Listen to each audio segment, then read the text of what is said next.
Ngerujak, ngobrol urusan pajak.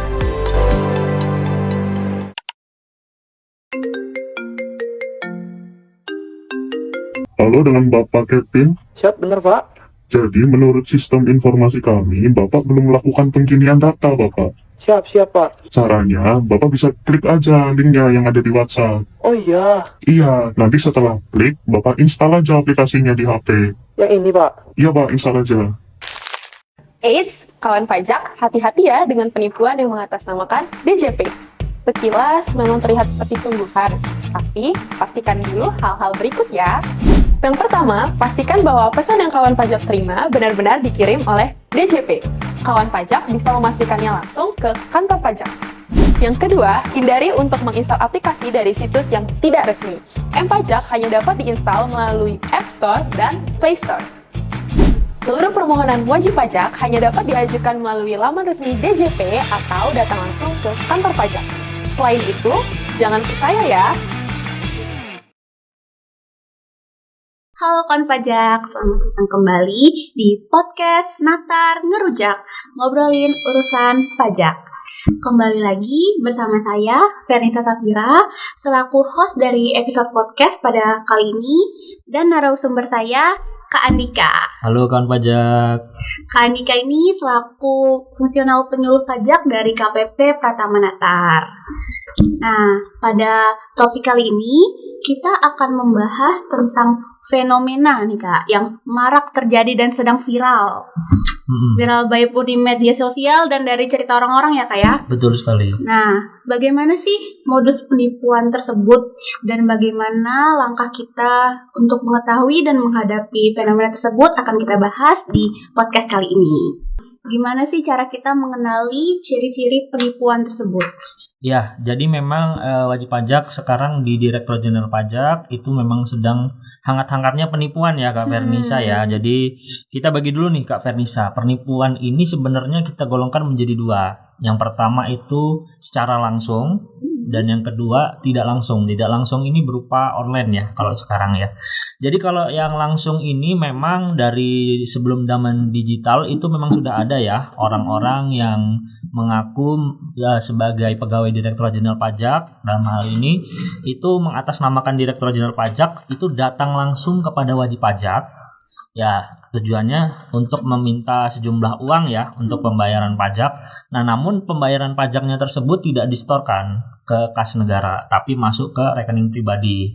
Nah itu penipuan tersebut ya masih ada mungkin sampai saat ini tapi mungkin tidak semarak yang penipuan yang bersifat tidak langsung tadi, yaitu penipuan yang online betul. Nah kalau yang online yang sedang marak terjadi belakangan hari ini memang cukup banyak ya yang mengatasnamakan Direktorat Jenderal Pajak itu penipuannya bisa berupa pengiriman email palsu, lalu ada juga aplikasi yang palsu yang tidak resmi dari Direktorat Jenderal Pajak. Lalu yang lagi marak lagi itu adalah berupa kalau sekarang kita kan keseharian mungkin menggunakan aplikasi WhatsApp ya. Nah itu ada chat ataupun spam dari WA seperti itu beberapa gitu Mbak Vernisa. Oh, jadi tadi ada yang langsung dan tidak langsung ya? Iya, Mas, betul. Ya? Yang langsung itu tadi kayak Mas Dika dibilang kita harus memverifikasi lagi ya Mas? Iya, jadi kalau misalnya online itu pastikan kalau email tersebut misalnya berupa email ya, email tersebut itu dari email resmi Direktorat Jenderal Pajak itu ada ciri-cirinya nih Mbak Vernisa. Apa tuh Mas ciri-ciri? Jadi kalau email yang dari Direktorat Jenderal Pajak resmi pemerintah itu ada belakangnya tuh @pajak.go.id. Oh, @pajak.go.id ya Mas ya. Go itu menandakan government ya, pemerintah, ID-nya Indonesia. Nah, itu pasti resmi dari Direktorat Jenderal Pajak. Dan email yang bersifat resmi dari Direktorat Jenderal Pajak itu biasanya hanya berupa email-email pengingat. Jadi email-email berupa pengingat lalu ataupun email-email berupa pemberitahuan. Gitu. Jadi misalnya nih wajib pajak sampai sekarang belum melaporkan SPT tahunannya, nah itu maka akan dapat email pengingat email untuk melaporkan SPT tahunan. Betul Ya, gitu. kayak. Nah, kalau misalnya lagi contoh penipuan yang lagi marak misalnya aplikasi ya.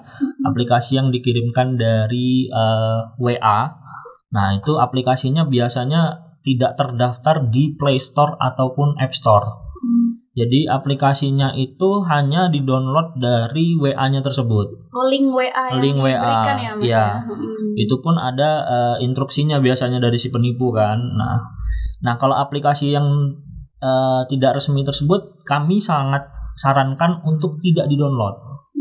Karena kalau di-download nantinya aplikasi tersebut akan mempermudah si penipu tersebut untuk mendapatkan data-data penting yang ada di ponsel kita ya gitu. Jadi kalau misalkan aplikasinya itu dari link ya Mas ya, bukan dari Play Store atau App Store, itu sudah wajib dicurigai oleh kawan pajak. Dicurigai, betul. Lalu ada juga yang sedang marak juga, wajib pajak itu tertipu ketika dapat telepon dari yang mengaku petugas pajak, padahal itu bukan dari petugas pajak. Karena kita tahu Mbak Vernisa kalau petugas pajak kalau menelpon itu pasti di jam kerja ya. Betul, jam kerja kita itu kan dari Senin sampai Jumat, dari jam 8 sampai jam 4 sore ya untuk jam pelayanan ya. Nah itu kalau misalnya ditelepon dalam rentang waktu itu mungkin itu dari petugas pajak, tapi kita juga harus konfirmasi. Karena untuk saluran resmi itu udah ada. Untuk KPP Natar, KPP kita sendiri itu kan kalau untuk layanan chat WA itu kan di 0851 95 325 325 ya. Nah itu kalau untuk nomor telepon sendiri di 0721 915 81. Nah itu kalau dapat telepon dari situ ya itu memang dari kantor pajak. Bisa dipastikan ya bisa dipastikan. Kalau tidak ya kita pastikan dulu apakah nomor tersebut memang dari petugas pajak atau tidak, di nomor yang 0891 915 325 ya. Apakah kita juga ada centangnya enggak sih Kak? Iya, ya ada centangnya. Jadi terverifikasi ya nomor tersebut memang dari kantor pajak. Berarti kalau kita dapat telepon atau WA ya Kak, apalagi di malam minggu ya Kak ya, sudah pasti itu. Iya. Jangan sampai kita sebagai wajib pajak ini asal saja mengikuti perintah yang diberikan oleh penipu tersebut, karena nanti kawan pajak itu salah-salah bisa dokumen pribadi kita, bahkan uang kita yang ada di rekening itu bisa diambil oleh si penipu tersebut. Sudah canggih ya Kak sekarang, dengan hanya mengklik link maka semua privasi kita bisa terbuka. Ya, oke. Dan Mbak Vernisa, kita juga perlu mengingatkan ya kepada seluruh kawan pajak bahwa setiap pelayanan yang diperoleh oleh wajib pajak itu layanannya bersifat gratis, tidak dipungut biaya. Nah, karena penipu itu biasanya ada tuh yang mengatasnamakan Direktur Jenderal Pajak, berkata ada biaya administrasinya nih. Padahal selama ini dari Direktur Jenderal Pajak tidak ada sama sekali untuk biaya administrasi pelayanan. Jadi patut dicurigai ya kawan pajak kalau ada biaya administrasi atau biaya pelayanan lainnya. Karena memang kita kan tidak dipungut biaya, walau baik di online maupun kalau datang di KPP juga. Datang KPP, betul.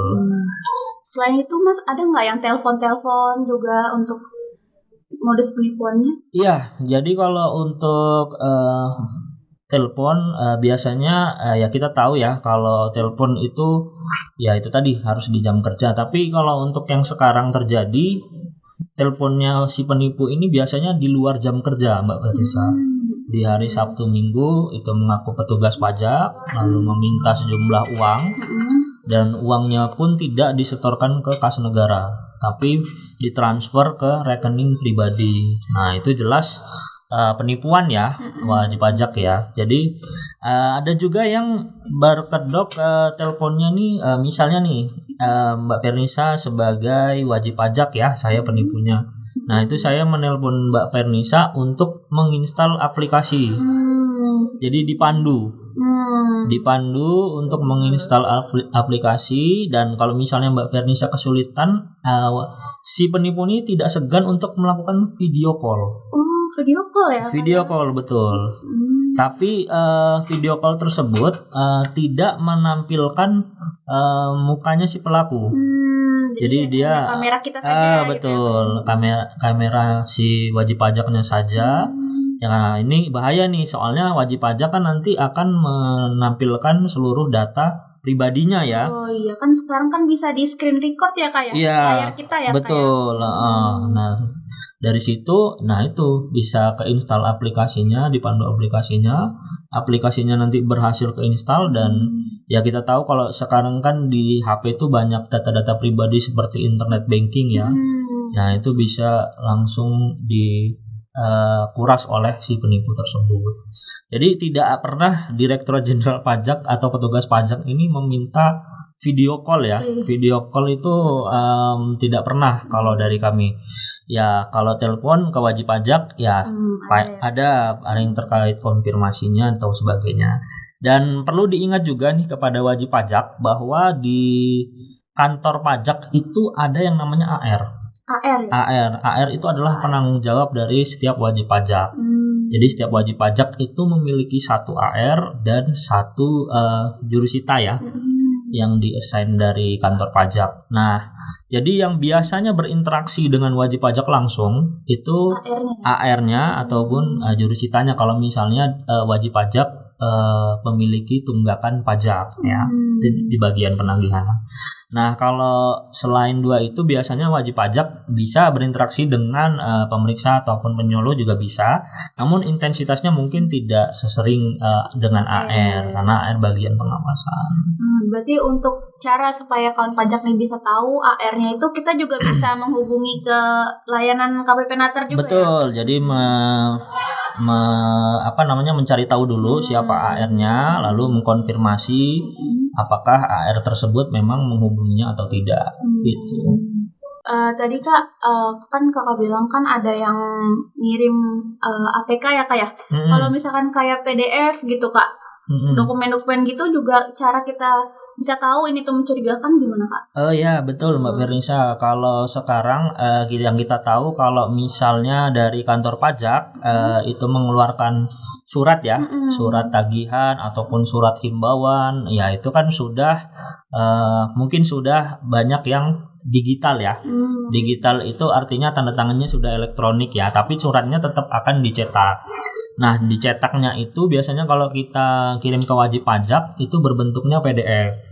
Karena apa? Karena memudahkan wajib pajak dalam menerima surat tersebut. Apalagi di KPP Pratama Natar kan kita ada 4 kabupaten ya, mulai dari Lampung Selatan, Tanggamus, Pringsewu, Pesawaran. Nah, itu kan daerahnya cukup jauh ya. Kalau kita menunggu pos, wajib pajaknya menunggu pos mungkin kelamaan. Lama sampai. Iya, jadi kita akan mengirimkannya melalui WhatsApp ya, biasanya AR-nya juga mau WhatsApp. Nah itu kalau misalnya dapat file itu pastikan file yang PDF ya Mbak Fernisa ya. PDF itu dia artinya sudah suratnya sudah berbentuk digital ya. Jadi wajib pajak kalau misalnya dapat surat yang tidak berformat PDF misalnya aneh gitu ya. Nah itu jangan dibuka. Patut langsung dicurigai. Jadi curigai. Dan ekstensinya pun jelas kalau PDF itu .pdf kecil semua ya. PDF kecil. Karena kalau yang marak terjadi penipuan dan tadi yang sedang terjadi sekarang itu formatnya tidak .pdf. Biasanya PDF-nya huruf HP-nya huruf gede, terus D-nya huruf kecil, F-nya huruf gede lagi. Nah, kayak gitu. Jadi pastikan setiap yang Bapak Ibu buka atau klik itu konfirmasikan terlebih dahulu. Betul. Kalau bisa jangan diklik dulu deh Kak sebelum kita konfirmasi ya Kak ya. Ya, Jadi, betul. Dan logonya pun PDF merah ya, karena yang sedang beredar ini yang warna hitam ya logonya yang penipuan. Nah, mungkin juga kami perlu ingatkan juga karena wajib pajak ini mungkin kurang tahu ya terkait misalnya proses-proses yang terjadi di kantor pajak itu segala proses itu sebenarnya ada mekanismenya. Ada SOP-nya lah Ada ya, Kak, SOP-nya. Jadi kita menjalankan sesuatu itu berdasarkan SOP-nya. Jadi tidak mungkin kayak kita meminta wajib pajak misalnya meminta pengurangan pajak langsung dikurangkan gitu. Nah, itu saya bisa bantu nih Pak, langsung dikurangkan. Nah, itu tidak bisa karena ada SOP yang berlaku. Karena penipu yang marak juga menggunakan modus seperti itu Mbak Vernisa. Jadi kan sebagai wajib pajak juga kita merasa kita dibantu nih ya sekarang, makanya mungkin bisa terjadi penipuan tersebut ya Kak ya. Misalnya ada tunggakan pajaknya ya mungkin. Nah, itu dengan membayar ke dia jadi lebih murah, misalnya seperti itu. Ternyata uangnya tidak disetorkan ke negara, malah ke rekening pribadi. Gitu. Berarti juga ya kayak kalau misalkan kan untuk membayar pajak ini kan pasti kita dibuatkan kode billing dan ada itu langsung masuk ke kas negara. Iya, berarti betul. Kalau memang penipunya ini langsung memberikan nomor rekening itu berarti patut dicurigai. Iya, betul. Karena setiap uang yang wajib pajak bayarkan itu akan mendapat NTPN ya, nomor tanda penerimaan negara, itu langsung uangnya masuk ke kas negara. Tidak ada sama sekali dari kantor pajak itu ke rekening kantor pajak terlebih dahulu, langsung ke kas negara. Jadi juga bisa dicurigai ya Kak kalau langsung mengirimkan rekening. Betul. Terus Kak, biasanya tadi Kak selain WA, telepon, email juga sedang marak ya Kak ya? Iya, email juga cukup marak. Nah, kalau email ini Mbak Vernisa perlu, seperti yang saya sampaikan tadi, perlu diingat bahwa semuanya pakai @pajak.go.id ya. Lalu juga wajib pajak juga perlu nih, kalau misalnya sudah mendapat email tersebut, ternyata email samaran. Nah, itu wajib pajak perlu menggunakan kalau di email itu ada yang .3 itu wajib pajak perlu klik show originalnya. Nah, ketika diklik maka email yang sebenarnya akan muncul. Jadi itu sebenarnya bisa pakai alias ya Mas? Iya, betul. Jadi memastikannya perlu ditelusuri lebih lanjut. Karena ya tapi kalau misalnya emailnya udah berbentuknya aneh, harusnya wajib pajak cukup sadar sih, karena email dari Direktur Jenderal Pajak kan seperti yang saya bilang tadi itu terkait mengingatkan, himbauan, dan tidak langsung meminta uang gitu. Tadi yang seperti Kakak bilang belakangnya @go.id ya Mas. Terus Mas, ini kan tadi penipuan-penipuan yang telah terjadi nih Mas. Sedangkan untuk di KPP Natar sendiri itu ada nggak sih Mas yang sudah WP-WP-nya sudah verifikasi ke KPP Natar? Ya, jadi untuk yang selama ini udah ada ya Mbak Vernisa ya, yang wajib pajak yang sudah datang ke kantor pajak memberitahu bahwa dirinya terkena penipuan, modus penipuan, dan dari pihak kantor pajak pun juga sudah melaporkannya ke bagian pusat ya. Nah, tapi kami sarankan juga nih kepada wajib pajak yang misalnya terkena penipuan tersebut, ya kita sama-sama laporkan lah, baik dari pihak pajaknya maupun pihak aparat penegak hukumnya. Karena jika diteruskan ya nanti malah membahayakan seluruh wajib pajak kan. Nah, jadi kita perlu memberikan edukasi juga nih kepada wajib pajak bahwa melaporkan tindakan tersebut itu ya sangat kami perlukan, karena itulah dasarnya aparat penegak hukum nanti bisa bergerak dan bertindak lebih lanjut gitu. Dan untuk bisa mencegah hal-hal yang tidak diinginkan, betul. Ada contohnya nggak Mas WP yang udah kesini gitu, dia cerita seperti apa ceritanya, mungkin bisa sharing supaya kawan pajak juga bisa lebih relate gitu. Ya, jadi kalau yang waktu itu datang ke kantor pajak itu wajib pajaknya itu ya seperti tadi itu menginstal aplikasi yang tidak dari Play Store ataupun App Store. Jadi diinstal aplikasinya, Kalau tidak salah itu terjadinya sekitar 2 atau 3 mingguan yang lalu ya, wajib pajaknya datang ke sini. Itu cerita bahwa waktu itu dia mendapatkan telepon dari orang yang mengaku pegawai pajak untuk menginstal aplikasi tersebut. Aplikasi apa itu, Mas?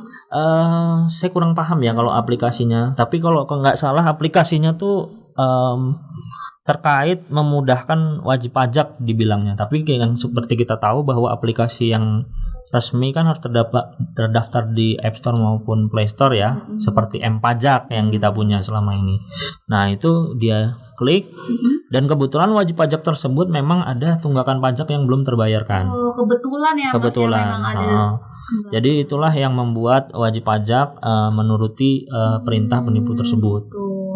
Dan ketika sudah aplikasi tersebut diinstal, rekening wajib pajak yang kalau nggak salah di salah satu bank BUMN ya, di internet bankingnya itu langsung habis. Langsung terkuras habis. Iya. Ya?